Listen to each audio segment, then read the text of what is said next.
Welcome back to Enforced, where we show you the most shocking police footage. Today, we're exposing two cases where evil cops realized they are going to jail.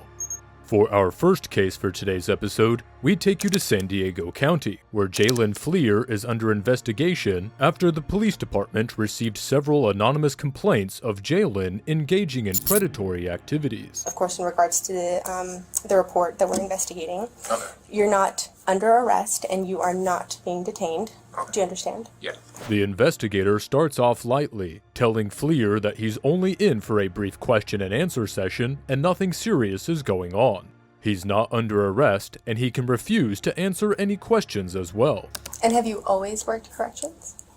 Yeah. I attempted to go out to the patrol, went to the academy. Things didn't work out there, so I came back here.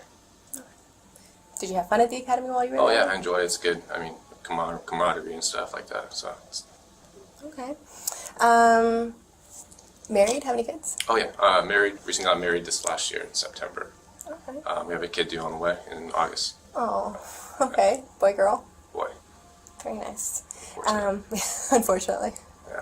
Were you, hoping for Oh a no, girl? I said looking forward to Oh, looking forward. I thought you said unfortunately. No, I'm excited. Yeah. Okay, that's cool. This is more of an introductory phase, where the investigator is trying to help Fleer open up. She wants Fleer to take this investigation as a normal conversation, and so far, it's working like a charm. I don't know, do you have any questions for me before we kind of... I will ask what this is about. Yeah, so we're looking into some allegations that were made. We're kind of, it started with a Crime Stopper report, so we're just kind of going from there. We did receive a picture that, when we looked into it, it looks similar to you, so I don't know if you can take a look at the picture and just tell me if you've seen this picture before. Oh, I have like 15 million things here. Okay. So this picture right here. Yeah, that's definitely me. I went to gross one. Okay, so this picture right here, how old were you when it was taken? I don't know, 20? 20? Have you ever used this picture on any social media site? I think it was Snapchat back in the day, yeah. Okay. Alright. Have you ever shared this picture with anybody on Snapchat? Yeah, probably with my wife, to be honest. I mean, obviously I talked to other girls back in the day too, but I can't remember. Okay. This is where Fleer becomes alarmed. The investigator tells him that they've found pictures that look similar to him. They are trying to investigate where these pictures came from. That's why they're asking him about his social media platforms, mainly Snapchat, where these images are usually uploaded. What they're not telling him is that these are nude pictures that were in possession of underage girls. But how did those girls get it? This is the million-dollar question for now. Your schedule. I know that you work every 7 days on and 7 days off. What is your wife's schedule like? She's every Friday, Saturday off. Day shift, so typical 9 to 5. Okay, so she works 9 to 5 and you work like the complete opposite schedule? Depends. Every 3 months we rotate, days and nights. Okay. And how long have you been on nights now? Nights now, probably a little over a month now. A month and a half. Okay. Alright. Can I ask, is this something I should have lawyers on? So right now, and I'll go over the behavior with you, we're investigating allegations that were made that you were communicating with a younger female on Snapchat and potentially some material might have been shared. Okay. Some photos, some images, stuff like that. So we, of course, want to be able to hear what happened from your side, if that in fact did occur, or if it didn't occur, we want to obviously Everyone that I determine talked to, was about my age, I remember. Okay. So who have you talked to? My wife. This was back then when I had Tinder. The investigators are trying to get to the bottom of these pictures. Did he upload those lewd pictures on Tinder to attract other women? He says he used Tinder once where he met his now ex-girlfriend, but they're not in contact now. I met girls on Tinder and stuff back in the day. And yeah, some save stuff, but I don't know who would save a picture like that. A nude maybe, yeah, they would save. Not that one. And there's nothing wrong with this photo, right? It's just No, you. I agree. I don't know how it would get in the hands of a younger person. Okay. There were also some conversations that were exchanged between you and this person. Me? Mm-hmm. Okay. I didn't talk to anybody younger though. Not on Snapchat? No. Not recently? Not recently, no. Have you ever shared any images of your penis with anyone? Yeah. Okay. And how many times would you say you've done that? A lot.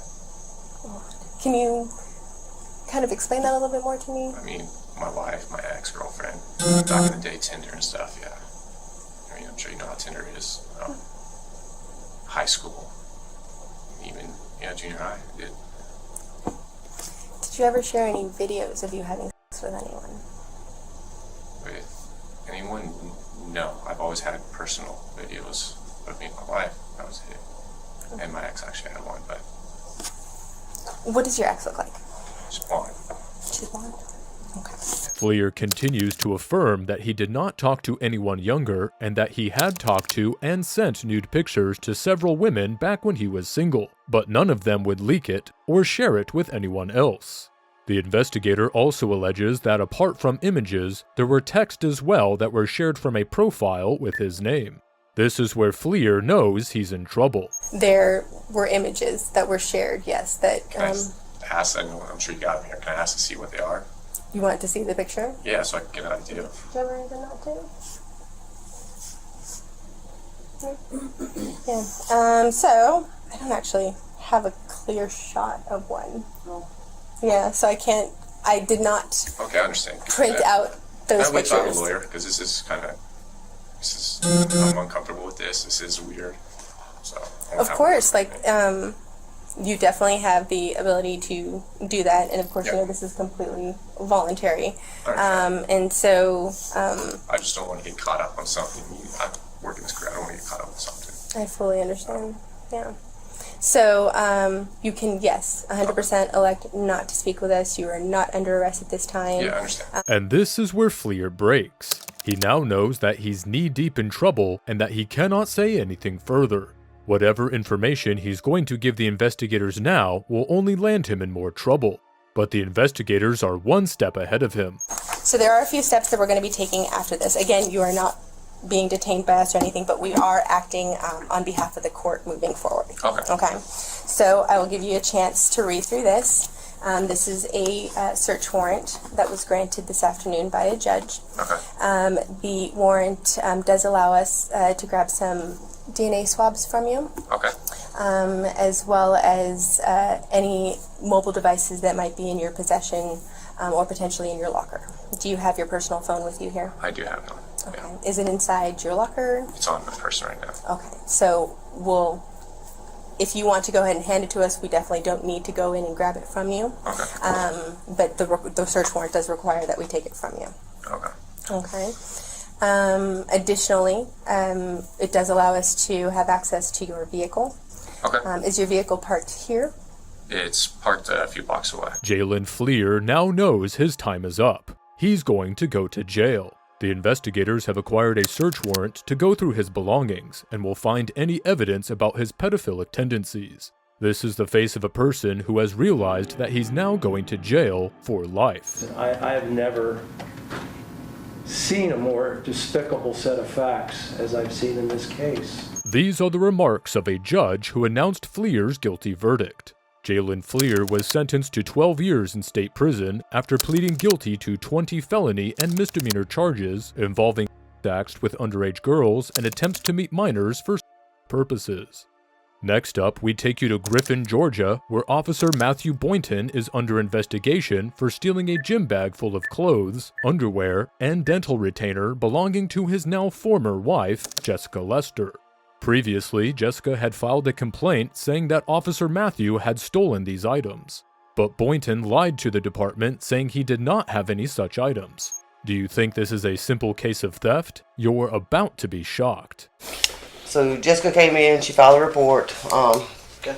I talked to you about it. You wrote a statement saying you didn't have any of her items. Right. The report specifically said her retainer and stuff like that, her clothes. Okay. Do you know anything about where her clothes or retainer may have been? Like I told her before, the only thing that we might have had would have been in that white trailer, and my stepdad has not mentioned anything else being in there. Jessica filed a report against Boynton for stealing her belongings after the couple separated. Why did they separate? Well, in 2016, Jessica Boynton Lester was shot in the head with Boynton's service weapon. She survived the shooting. The shooting was eventually ruled a suicide by the Georgia Bureau of Investigations, and Matthew Boynton was cleared in the shooting by the GBI.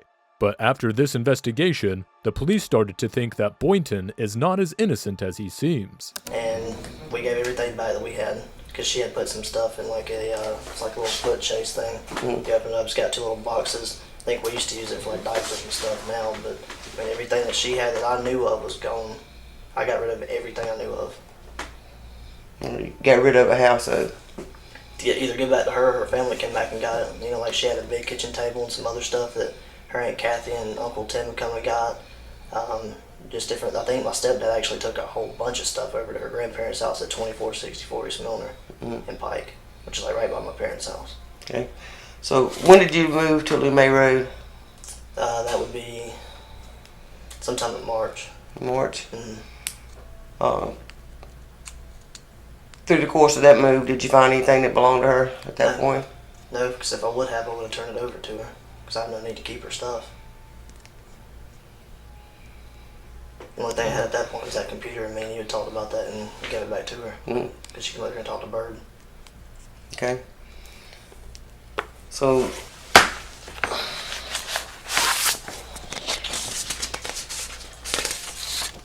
do you recognize that bag? Yeah, it's that bag that Jessica let me use to put all my gym stuff in when we used to be together. Okay. So when's the last time you saw that bag?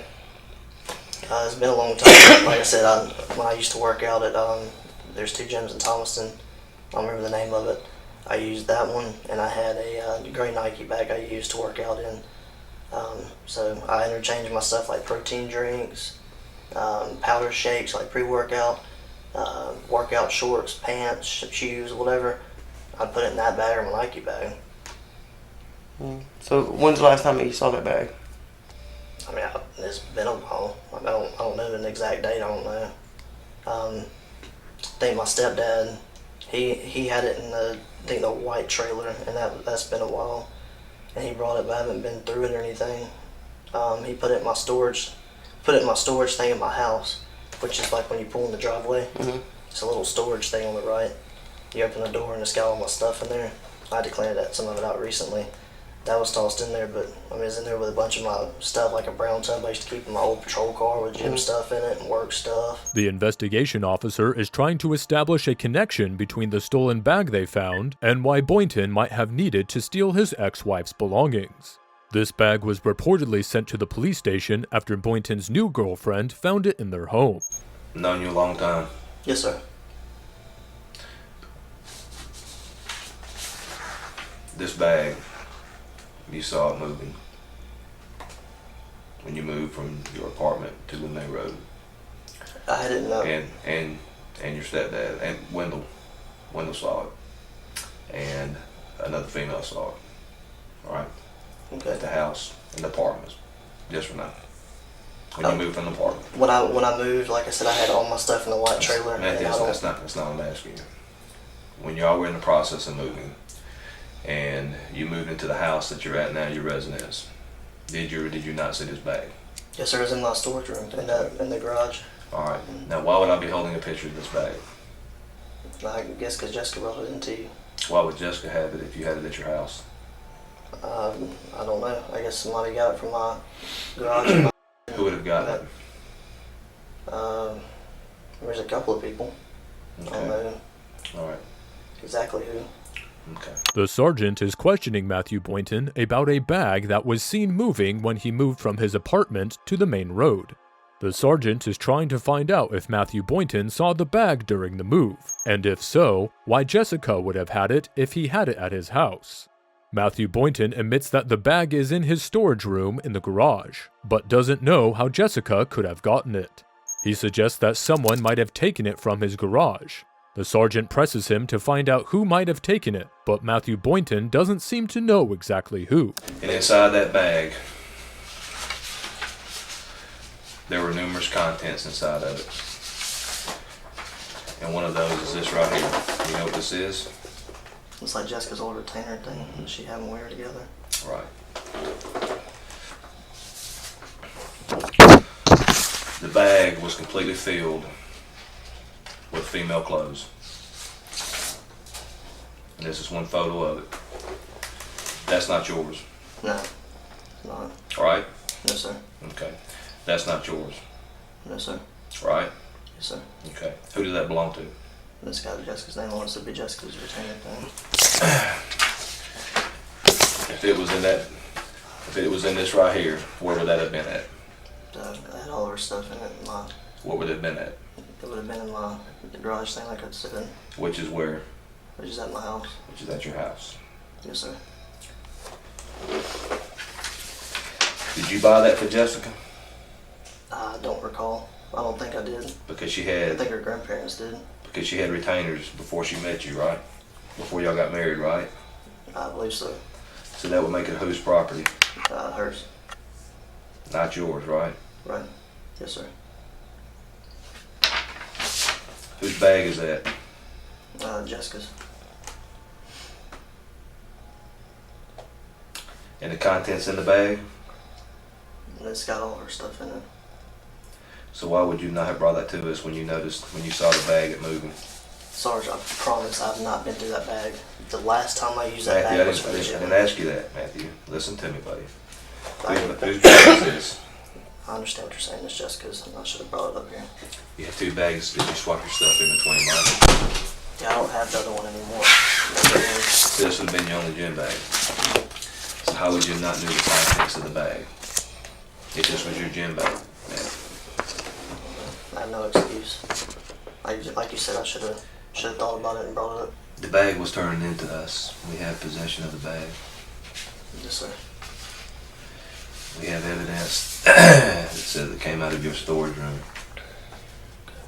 Is that true? Yes, sir. Is there anything you'd like to say?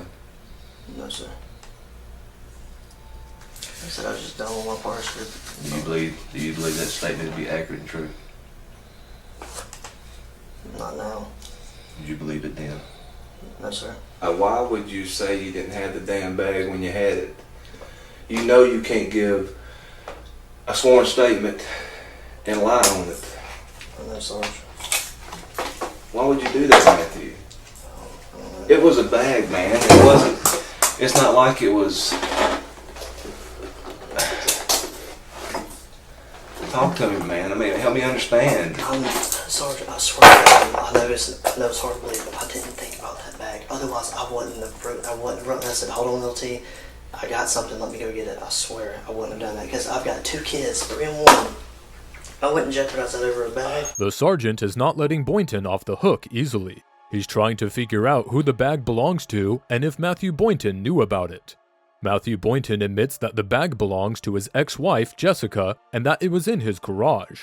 But when the sergeant asks why he didn't bring the bag to them when he saw it, Matthew Boynton doesn't have a good answer. The sergeant reminds him that lying under oath is a big offense and can land him in jail. Matthew Boynton seems to be struggling to explain himself and insists he wouldn't risk his kid's custody over a stolen bag. What do you think should happen now?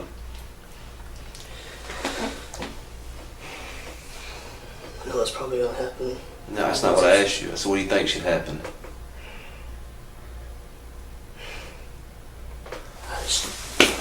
There's no kids, man. My kids are daddy's boys, man. If I would have thought about it, I would have done it. Of all the stuff that you see about you, you know if you were in possession of something that belonged to her, you know you could have brought it to me. I love working here. I know you do. And I asked you, I was so scared to come to work every day. Why? Because every time I did, it was always 11:79 or 10:22 42 come up here. I mean, it's always something. I don't know, maybe I thought if I brought it up here I was going to get fired and whatever. I mean, I don't know. I'm so young and stupid. But Matthew, you know doing the right thing regardless, it doesn't matter. If you do the right thing, you can live with yourself. At this time, Matthew finally breaks down and understands that if the theft is proven, he will lose the custody of his children. He will be relieved of duty, and he might even have to serve jail time. Things are not looking good for him at the moment.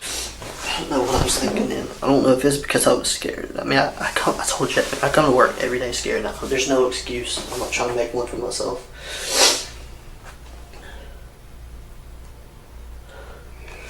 I know I'm obviously not employed anymore. It's just like, the only thing I can think about now is my kids, man. My kids. Matthew was arrested for theft, and an internal investigation was launched to deduce whether he had anything to do with the suicide of his wife. He resigned before he could be relieved of his duty, but was later cleared in the investigation. This caused an uproar in the media, where several online viewers alleged that Boynton was only cleared because he was a cop. After this incident, Matthew Boynton is forced to live in a life of anonymity, but he's still looking for a new job. While Boynton can no longer serve the community of Griffin, he is still a certified police officer in the state of Georgia, and can put on his uniform again and serve as a police officer at any department in Georgia. Whether he gets a police job or not remains to be seen.